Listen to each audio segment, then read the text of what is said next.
A good part of me is of Bangkok's unruly mud, being mixed blood, a little bit superstitious, and taken with aesthetics. It was this shifting substance of Bangkok's earth that I attempted to excavate, and the mud gave up all sorts of gnarled bits and pieces, unexpected fragments, old spoons, bits of crockery, some scraps of fabric, the things that made my book. I'm going to assume that very few people have read the book in this room, and I'm also going to assume that knowledge about the Bunnag family is minimal, so I'll need to do some setup. This is an image of the first family reunion of the Bunnags held at Wat Bunyurrawong. It's the late 19th or early 20th century. It's a gathering of members of the two most prominent branches of the family. And in this second photo, which I think is flipped, but anyway, it can be seen at the museum of Wat Bunyurrawong. You can make out Jao Priya Baskurawong at the far left. Around there, but we'll get to him later. Anyway, first things first. Bunnag family is almost a tribe. It's hard to call it a family because it consists of many different subgroups. So if we discount inbreeding, and there's a great deal of that, and only looked at family groups that come from the main historical figures, there would be dozens of separate families. There was a fantastic article written about the Bunnags by Edward Van Roy, based on a talk he did here, which was published in the journal in 2020, and I recommend it as an introduction to the subject. Now, he very correctly starts the story off with an individual who was called Bunnag. Bunnag was his given name. He lived from 1737 to 1805. Thais did not get surnames until 1913, and that's when the surname Bunnag was coined. So all of the Bunnags are descendants of this Bunnag figure, Mr. Bunnag, if you will. But the story goes much further back, and I'm going to quickly trace it out.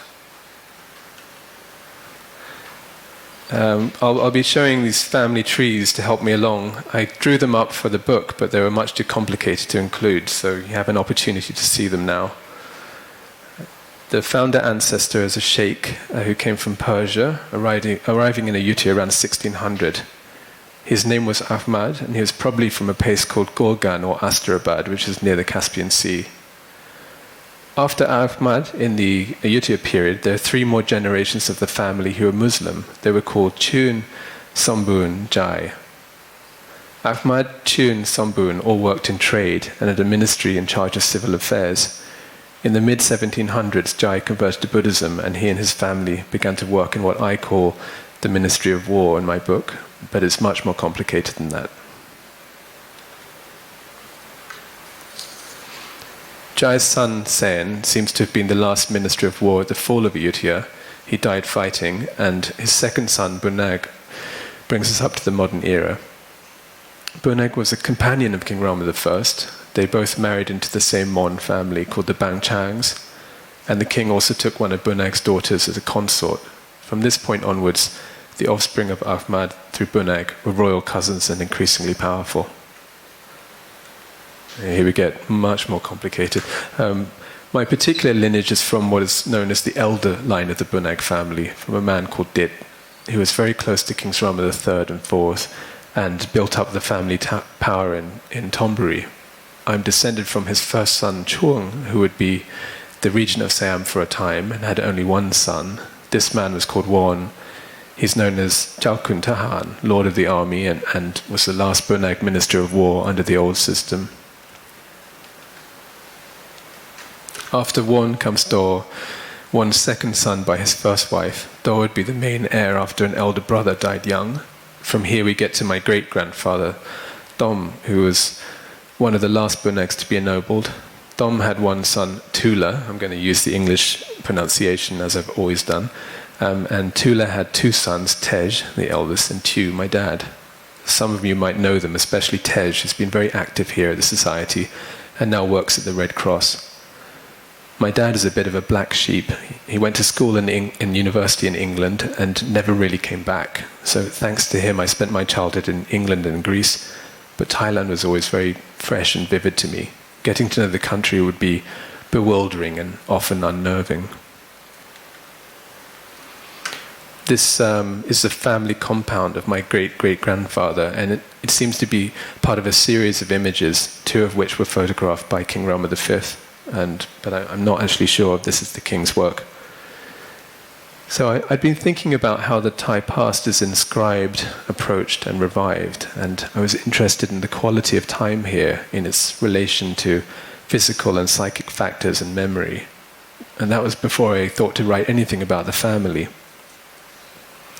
I found through the years that the cherished family story is chuckled about, has a light-hearted feel. The legacy is seen in an eccentric behavior and grumpiness and excessive affection for dogs. The connection to past statesmen is a matter of shielded pride.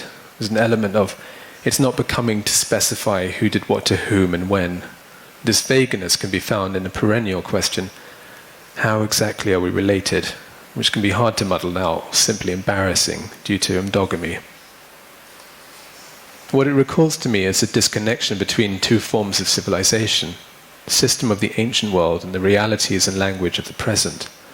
It's hard to describe the past without judgment, but judgment can obscure the subject. Family story also comes with a chill. I found it hard to write about the family in a dispassionate manner. It's extremely sad at times, not just the inherent connection to death, but because things play out in lives. They seem to explain moments of dysfunction. A glance at the past raises questions about love and affection, about the character of family itself within polygamy. I sometimes think that we, the inheritors, are like debris left in the wake of some great event, part of something that is suddenly incomprehensible or irrelevant, becoming objects without clear function.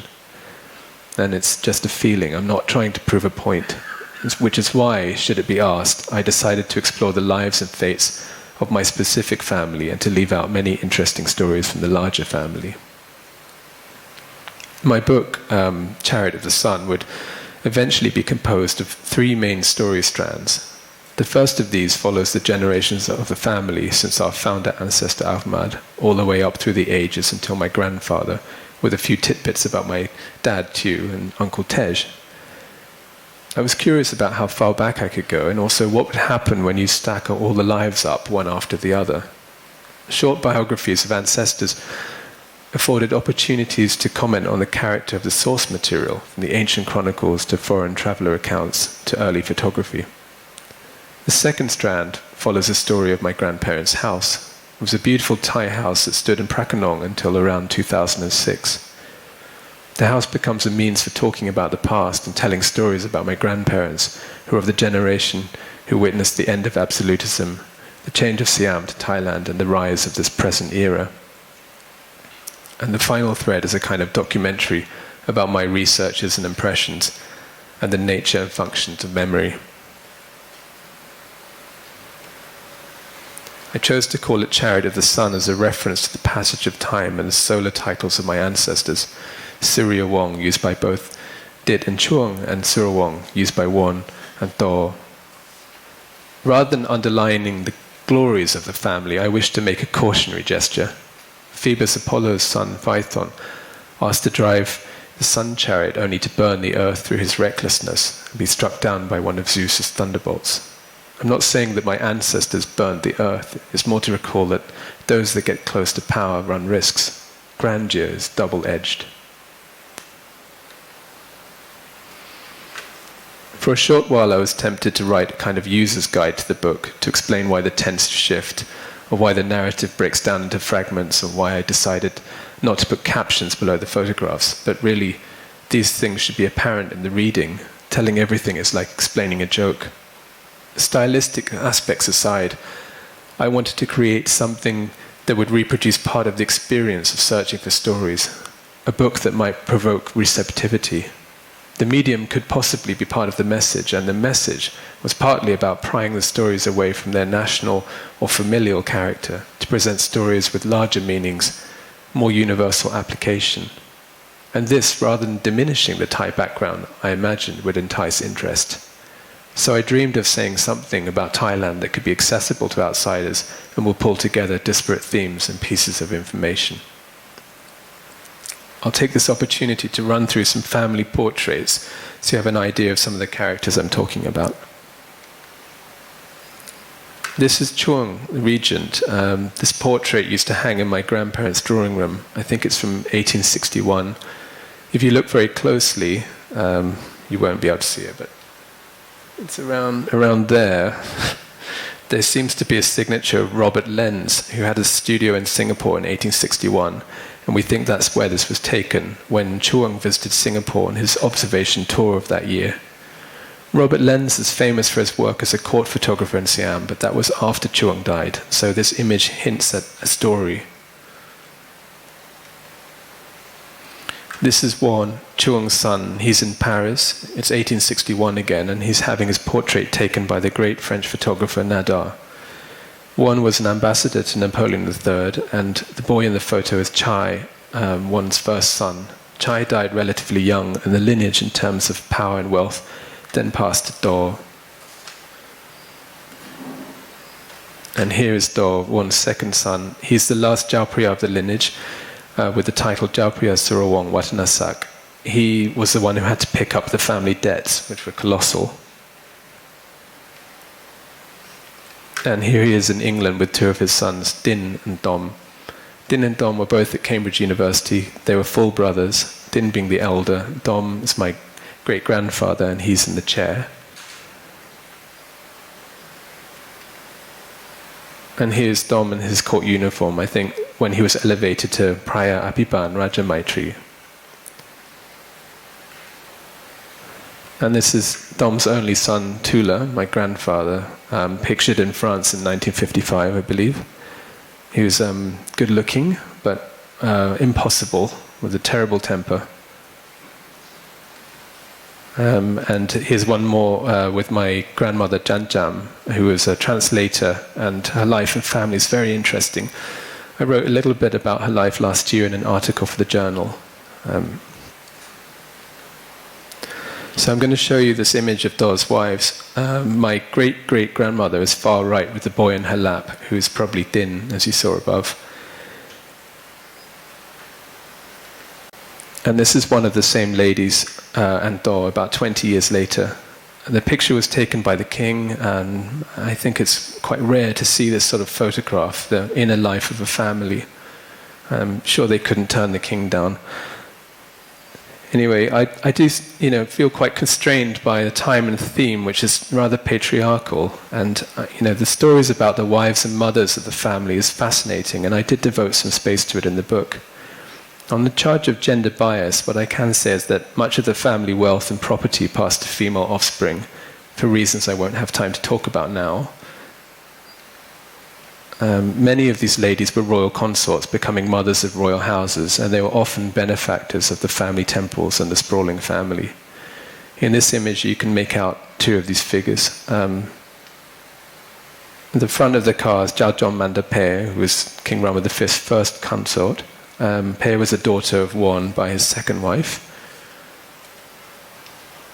And right at the back is Jajom Liam, who was a half-sister of my great-grandfather and who appears in my book.